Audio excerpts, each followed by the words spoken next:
বিলাসীপাৰাৰ মৰেল পুলিচৰ কাণ্ডক লৈ প্ৰতিবাদ ৰাইজৰ।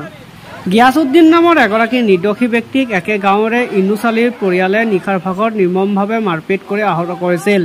সম্প্ৰতি আহত গিয়াছউদ্দিন বৰ্তমান গোৱালপাৰা হস্পিটেলত চিকিৎসাধীন অৱস্থাত মৃত্যুৰ সৈতে যুঁজ দি থকা বুলি জানিব পৰা গৈছে।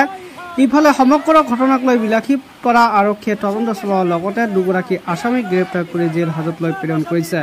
কিন্তু লক্ষণীয়ভাৱে উক্ত মৰেল পুলিচৰ কাণ্ডত জড়িত থকা বাকী আসামীক গ্ৰেপ্তাৰৰ দাবীত প্ৰতিবাদ সাব্যস্ত কৰে কাজাইঘাটীবাসীসকলে।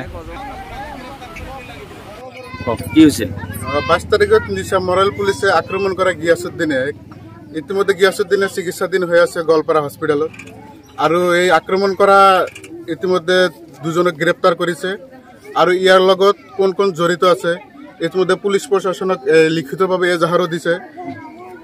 এই ক্ষেত্ৰত আমি পুলিচ প্ৰশাসনক অনুৰোধ জনাইছো যাতে নিৰপেক্ষভাৱে এই তদন্ত কৰি সকলোকে জেল হাজতলৈ প্ৰেৰণ কৰে।